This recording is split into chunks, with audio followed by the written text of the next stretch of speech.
All right, this is Mike Bacos with Cage Pages here in Rufus Sport in Milwaukee, Wisconsin with one welterweight champion, Ben Askren. Hey, Ben, thanks for talking to us today. No problem. Thanks for coming in. So, Ben, what does it mean to you to be the one welterweight champion? It feels good. It's just part of my winning ways. 14-0 in the sport. Never felt defeat. Not gonna feel defeat. So it's good. Just keep validating what I think. Okay. Now, give us your account of the eye poke that happened with Luis Santos.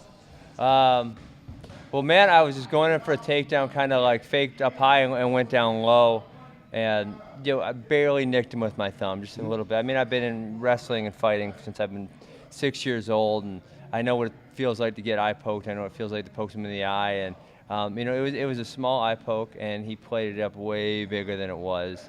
And he was acting like he didn't speak English, and I was really annoyed by the entire situation because it was crazy.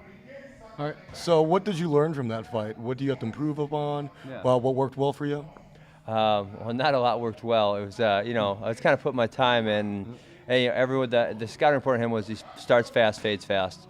And so I was putting the game plan was to put pressure on, and obviously I would have liked to get one of those early takedowns. It didn't, but I was putting the pressure on. He hadn't hit me, kicked me a couple times, but no punches landed.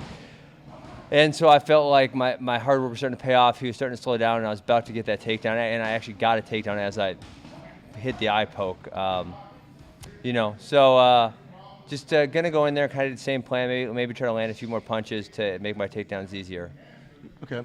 So, how are Asian MMA fans different from American MMA fans? Yeah, I always heard that rumor that they're quiet, they're polite, or whatever, but. I haven't experienced it yet. I've fought in front of 3 Asian crowds, and all of them have been very into the action. It's been very loud. There's been cheers. There's been boos. So for me, it doesn't really feel any different. I know a lot of people are referencing like the Pride fights, which were in Japan. I haven't fought in Japan, so I can't speak for that crowd. But I know all the crowds I fought in front of were just normal. And one CEO, Victor Cui, said that, Asian MMA fans love to hate you. How do you take into that heel aspect of MMA? Well, it's not much different than American MMA fans. I find it easy to play that role. We all have a role to play, and that one's really easy for me. And some fighters, one of the reasons they're remarkable is they don't understand the role they're supposed to play. They're easily hateable and they try to be likable. They're very likable and they try to be hateable. So I understand my role. I understand where it is, and I play that role really well. All right. So, and you're very active, you're very outspoken on social media.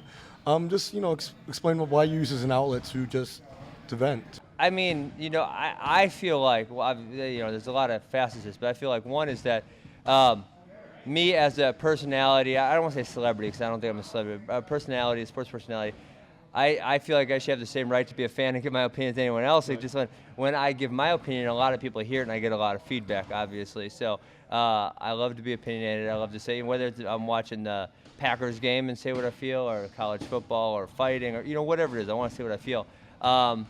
And then the second part about that is sometimes I'm just having fun and pushing people's buttons, and people are so easy to make mad. And so sometimes, I'll sit on there on Saturday night watching a fight and say, what could I say right now that would piss a lot of people off? And, and that's kind of a game. The person you feel like strongly about is Johnny Hendricks.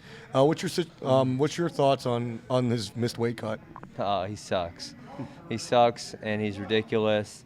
And I hope he can really get his act together because everyone's getting sick of it. And this is what I've known this Johnny Hendricks since I've been 18. Mm-hmm. And he kind of had the wool pulled over fans' eyes for a while that he was kind of funny and likable. And now everyone's seeing the jackass that he is. In a hypothetical fight with you and Johnny Hendricks, how would you beat him? Well, is this the Johnny Hendricks that goes to the hospital and doesn't show up in the cage, or the one that maybe makes weight? All right, let's say he makes weight. Okay, so he actually makes weight. One of his things is he doesn't have a great cardio. He always gets tired as the fight goes on, and I put pressure on people better than anyone. So really, it's just staying away from his big left hand. He likes to throw that. He doesn't have a super diverse striking offense. He hits hard.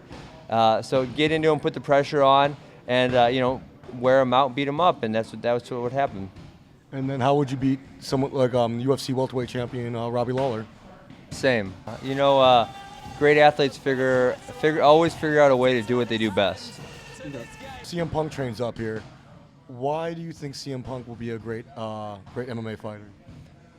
Well, he's jumping into the sport, as an older guy. He's 37 when he chose to make the move. So, I think himself, he's not quite sure what to expect of his MMA career yet. And I'm excited to help him, and I have been helping him for a while now. So I'm excited to see him step in the octagon and see what he's got, because it's a big challenge for him. And I understand it, because I changed from wrestling, where I was at the top of my game and I was an Olympian, and went to MMA where I was 0-0 and just a nobody essentially. So I totally understand what he's doing and where he's coming from to make that change from being at the top of something to now the bottom of something else.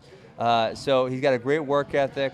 He's a smart guy, so I think if he sticks with it, he can be successful. Is there anything else that I should have asked you that I didn't, that you want to get out there?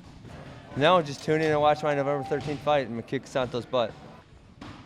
This is Mike Bacos with Cage Pages, talking with Ben Askren. All right, thanks a lot, man. No problem. Thank you.